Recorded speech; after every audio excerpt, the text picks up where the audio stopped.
আজকে আমরা শিখব এসি এবং ডিসি। নমস্কার, আমি মানস মণ্ডল। আপনারা দেখছেন quick solution by Manas. Free mobile phone repairing training এ আপনাদের সকলকে স্বাগত। বেসিকটা ভালো করে শিখেছিলাম বলেই নোকিয়া 1110i, যেটা আমি নিজে ব্যবহার করতাম, সেই সাদা কালো ফোন থেকে শুরু করে আজকে 5G ফোন রিপেয়ার করা, নিজেকে আপডেট করা সম্ভব হয়েছে। তাই আপনাদের বলছি, ধৈর্য ধরে এই সিরিজের সমস্ত ভিডিওগুলো দেখুন। ভিডিও খুঁজে পেতে অসুবিধা হলে প্লেলিস্ট অথবা ডেসক্রিপশনে সাইট লিংক দেওয়া আছে, সেখানে গিয়ে আপনার প্রয়োজনীয় ভিডিওটা খুঁজে নিন। তাহলে চলুন শুরু করা যাক। এসি মানে হলো অল্টারনেটিং কারেন্ট আর ডিসি মানে হলো ডাইরেক্ট কারেন্ট। যদি এসি কারেন্টের গ্রাফিক্সটা আমরা একটু দেখতে চাই, সেটা হলো এরকম।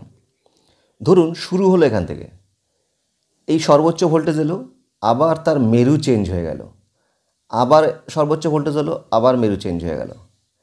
এই বিষয়টা মানে কি? এই বিষয়টা মানে হলো অল্টারনেটিং, মানে পরিবর্তী। কি পরিবর্তন হয়? তার দিক পরিবর্তন হয় বা মেরু পরিবর্তন হয়।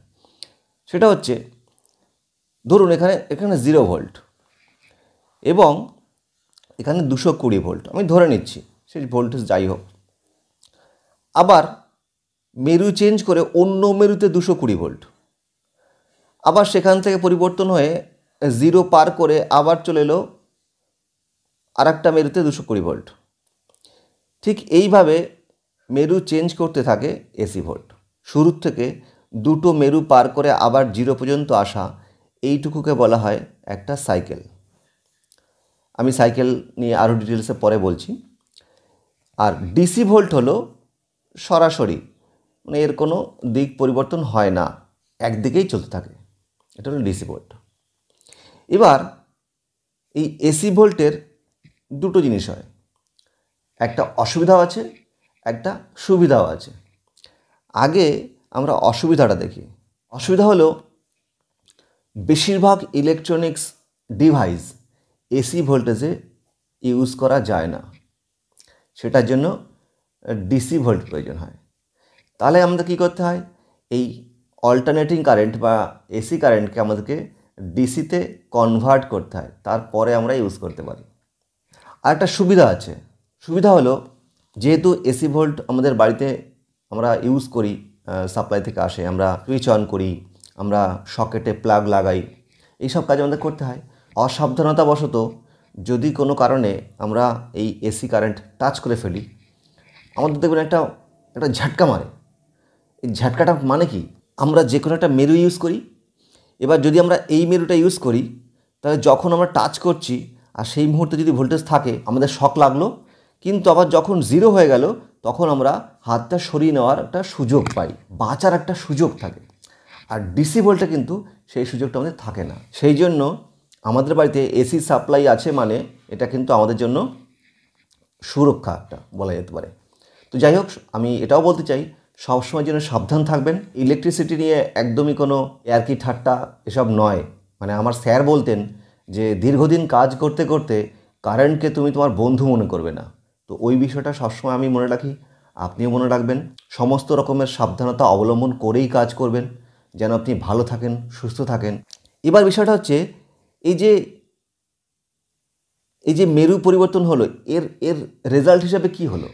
সেটা হলো, যদি আমরা এটাকে নিউট্রাল হিসাবে ইউজ করি, মানে এই জায়গাটা 0, এই জায়গাটা 0 আর এটা ধরুন একটা ফেজ, আমরা এই দুটোকে ইউজ করি, করে একটা এখানে বাল্ব জ্বালালাম ধরে নিচ্ছি, তাহলে এই বাল্বটা একবার জ্বলবে, একবার নিভে যাবে। তার কারণ একবার দেখুন আছে, নেই, আছে, আবার এখানে এই এই এই পজিশন পর্যন্ত নেই, মানে অন্য মেরুতে চলে গেল, আবার এখানে আছে, আবার নেই। তো এই যে আছে নেই আছে নেই চলতে থাকে, তার জন্য এই লাইটটা কিন্তু জ্বলছে এবং নিভছে, জ্বলছে এবং নিভছে। কিন্তু বাস্তবে তো আমরা সেরকম দেখতে পাই না যে জ্বলছে নিভছে, আমরা দেখছি সবসময় জ্বলেই আছে।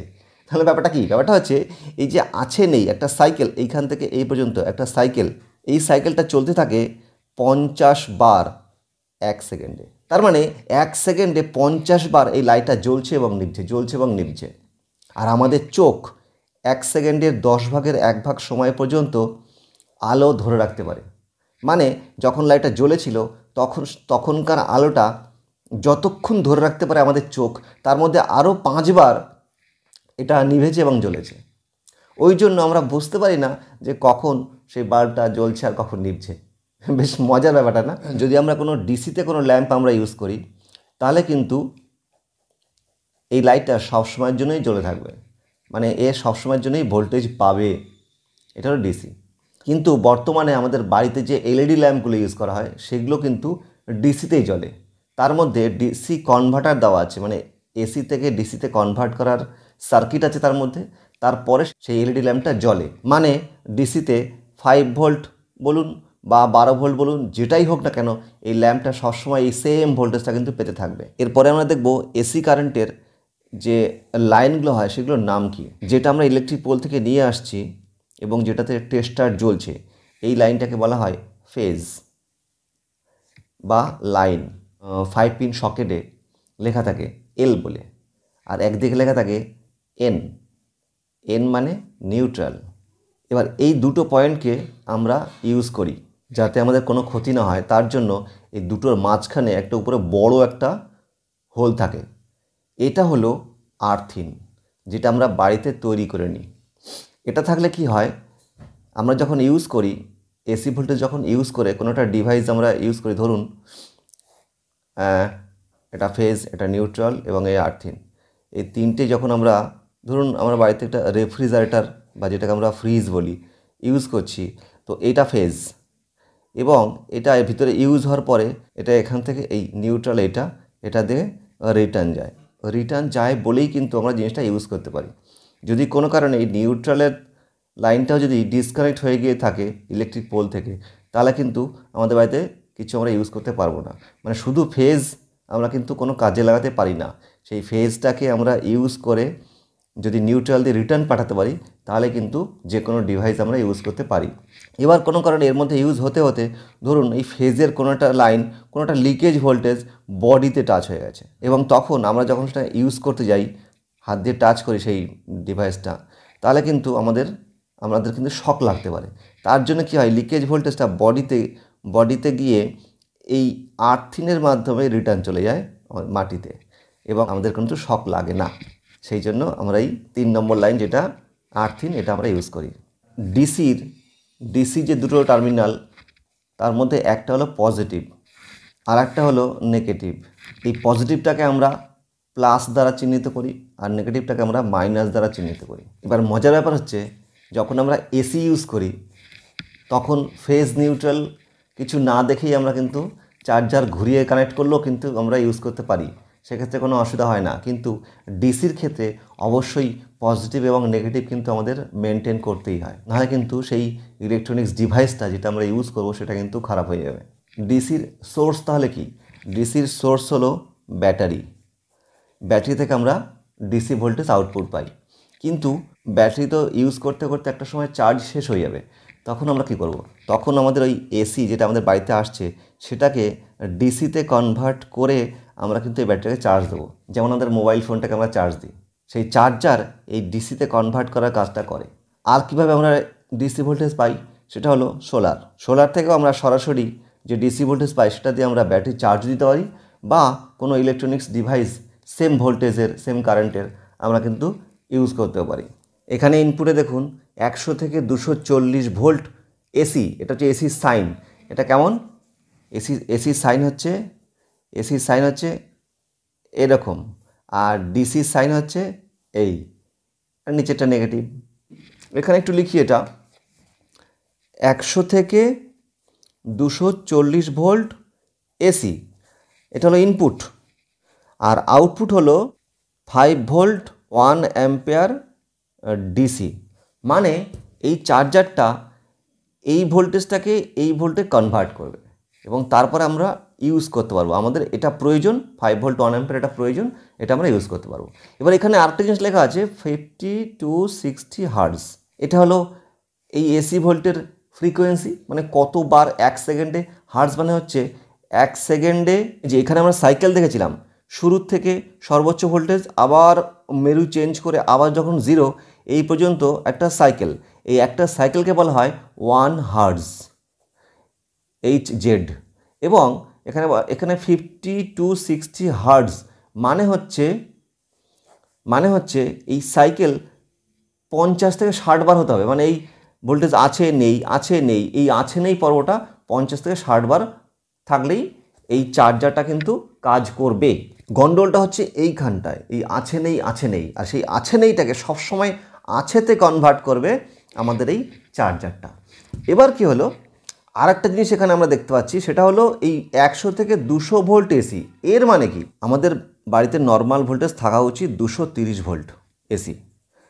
এবার এই ভোল্টেজটা কোনো কারণে কমেও যেতে পারে, আবার কোনো কারণে বেড়েও যেতে পারে। মানে ধরুন সেই এরিয়াতে যদি কম ইউজ করা হয় তাহলে এটা বেড়ে যাবে, আর যদি বেশি ইউজ করা হয়, মানে প্রচুর পরিমাণে ইউজ করছে সব বাড়িতেই, তাহলে এই ভোল্টেজটা কমে যাবে। যেখান থেকে ডিস্ট্রিবিউট হচ্ছে সেখানেও কোনো টেকনিক্যাল ফল্টের জন্য কিন্তু এই ভোল্টেজটা কমে যেতে পারে।